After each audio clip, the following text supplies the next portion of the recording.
টাকার জন্য মাঝপথেই বন্ধ অপারেশন। নিউটাউনের বেসরকারি হাসপাতালে তুলকালাম। অস্ত্রোপচার শুরুর পর জারি রাখতে অস্বীকার। অস্ত্রোপচার শুরু হয়ে যাওয়ার পর অতিরিক্ত টাকার দাবি করা হয়। অস্ত্রোপচার না করে সেলাই করে বাড়ি ফিরিয়ে দেওয়ার অভিযোগ রোগীর পরিজনদের।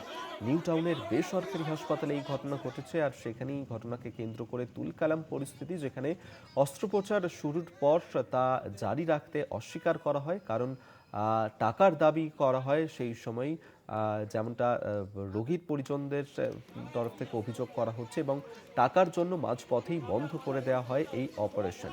নিউটাউনের বেসরকারি হাসপাতালের বিরুদ্ধে এই অভিযোগ, আর জানি তুলকালাম পরিস্থিতি তৈরি হয়। অস্ত্রোপচার শুরু হয়ে যাওয়ার পর অতিরিক্ত টাকার দাবি করা হয় বলেই অভিযোগ পরিজনদের। আমরা এই নিয়ে আরো বিস্তারিত জানবো। শাকিল মুস্তাক আমাদের সঙ্গে টেলিফোনে রয়েছেন প্রতিনিধি। শাকিল, ঠিক কি অভিযোগ নিউটাউনের ওই বেসরকারি হাসপাতালের বিরুদ্ধে? দেখো, একদমই নিউ টাউনের একটি বেসরকারি হাসপাতালে চরম অমানবিকতার অভিযোগ ঘিরে কিন্তু তীব্র উত্তেজনা ছড়ায়।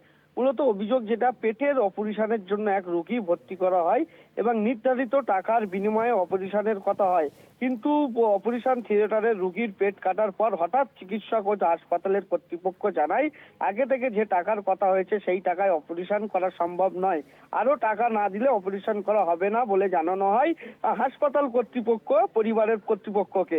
এবং রোগীর পরিবারের অভিযোগ যে অতিরিক্ত টাকার দাবি মানতে অস্বীকার করায় মাঝপথে অপারেশন করে বন্ধ করে দেওয়া হয় এবং পেট কেটে ফেলার পরে অপারেশন অসম্পূর্ণ করে শুধু সেলাই করে রোগীকে ছেড়ে দেওয়া হয়। এই ঘটনায় রোগীর শারীরিক অবস্থার অবনতি হয়েছে বলে জানিয়েছেন অভিযোগ পরিবারের তরফ থেকে। এবং এই ঘটনার খবর ছড়াতেই হাসপাতালে উত্তেজনা ছড়িয়ে পড়ে।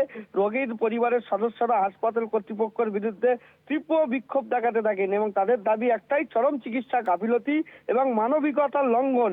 অন্যদিকে হাসপাতাল কর্তৃপক্ষের পক্ষ থেকে যে বিষয়টি স্পষ্ট করা হয়েছে যে মৌখিকভাবে তারা দাবি করেছে যে অপারেশনের সময় জটিলতা দেখা দেওয়ার জন্যই কিন্তু সিদ্ধান্ত পরিবর্তন করতে হয়।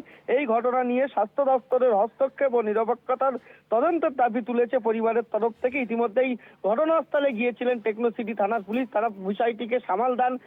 উত্তপ্ত পরিস্থিতিকে সামাল দেওয়ার চেষ্টা করেছেন টেকনোসিটি থানার পুলিশ এবং হাসপাতাল কর্তৃপক্ষ পুরোপুরি রোগীর যে চিকিৎসার পুরো খরচার বহন কিন্তু দায়ভার কিন্তু বহন করবেন, এমনটাই কিন্তু জানিয়েছেন হাসপাতাল কর্তৃপক্ষ।